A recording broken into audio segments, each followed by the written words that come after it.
পটুয়াখালীর কলাপাড়ায় পায়রা বন্দর নৌ পুলিশের বিরুদ্ধে জেলেদের কাছ থেকে চাঁদা আদায়ের অভিযোগ উঠেছে। নানা অজুহাতে চাঁদা দাবি করায় অতিষ্ঠ হয়ে উঠেছেন উপকূলের জেলেরা।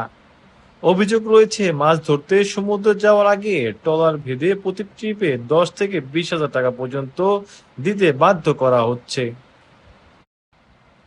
জেলেদের দাবি, অধিকাংশ ক্ষেত্রেই আড়ত মালিকদের মাধ্যমেই এই টাকা আদায় করা হয়। আবার অনেক জেলেদের ধরা মাছের বিক্রির উপর নির্দিষ্ট শতাংশ হিসেবেও টাকা দিতে হচ্ছে। মাছ নিয়ে ঘাটের উদ্দেশ্যে আসি।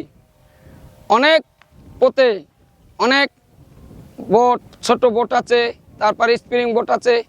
এরা এই নিয়ে আমাগরে ধাওয়া করে কয় এই যে প্রশাসন, নৌ পুলিশ, বেশিরভাগই নৌ পুলিশগুলা।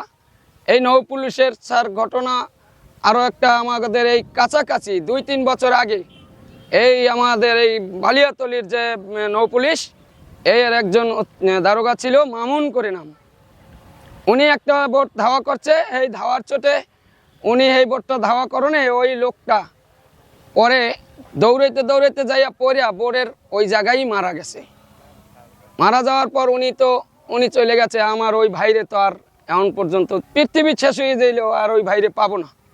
এইভাবে এখন বর্তমানেও এরকম ধাওয়া করে। যদি আমরা এই আরবদারের মাধ্যমে যদি আমরা এই হ্যাগো একটা ভাওতা যে চায়, হেরা যে দাবি করে ওইয়া যদি না দেয়, তাহলে আমাগো ধরে অ্যারেস্ট করে, তারপরে বান্ধে রাখে, কাঁচা মাছ ধরে চাপে ধরে খাওয়াই দেয়, মাছ ধরি করে, বিভিন্ন পদের ছলনা এরা করে। এগো হয়তো আমরা অনেক বোট সাগরে এগোনে উঠা 8 দিন 10 দিন 15 দিন আমাকে কাইঠা যায়। আমরা যখন সাগরে গনে উঠি তখন আমাকে চেহারার কিছুই থাকে না। এই সময় যদি এই জ্বালা যন্ত্রণায় আমরা পড়ি, তাহলে আমাকে অনেক দুর্ভোগ হয়ে যায়। আর কুলে আইলে যেমন এই আপনার নৌ পুলিশ আছে, বাইলে চলির এরা আবার মনে করেন গাড়াইলে হেরাও জ্বালায়। এনে আসি আমরা বিভিন্ন ঝামেলায় গাঙে, মানে ভালোভাবে শান্তিতে জাল পাওয়া বড় মুশকিল হয়ে যায় আমাকে।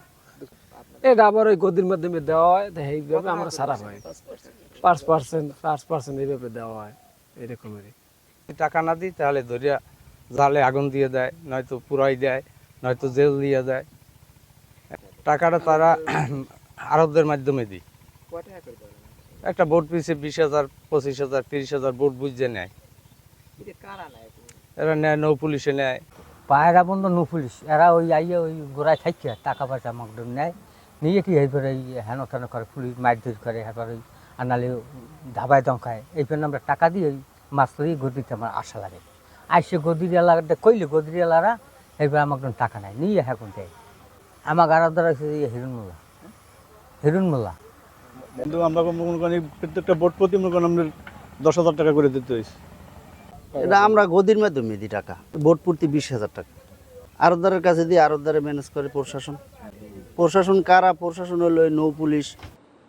নাম প্রকাশ না করার শর্তে একাধিক জেলে অভিযোগ করেন, চাহিদা অনুযায়ী চাঁদা না দিলে তাদের উপর নির্যাতন চালানো হয়।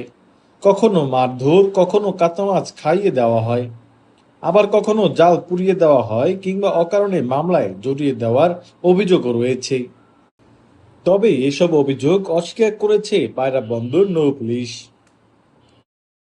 বলবো এটা 100% মিথ্যে এবং এর কোনো সত্যতা নাই। আর যদি কেউ এই ধরনের থাকে যোগাযোগ করতে বলবেন, কথা বলতে বলবেন। আমরা সবসময় আছি, আমরা সবার সহযোগিতার জন্য আছি। এবং এখানে জেলে সম্প্রদায় বা এই যে আরতদার বা মৎস্য আহরণে যারা নিয়োজিত আছে তাদের সার্বিক নিরাপত্তার জন্য আমরা সর্বোচ্চ চেষ্টা করে থাকি সবসময়।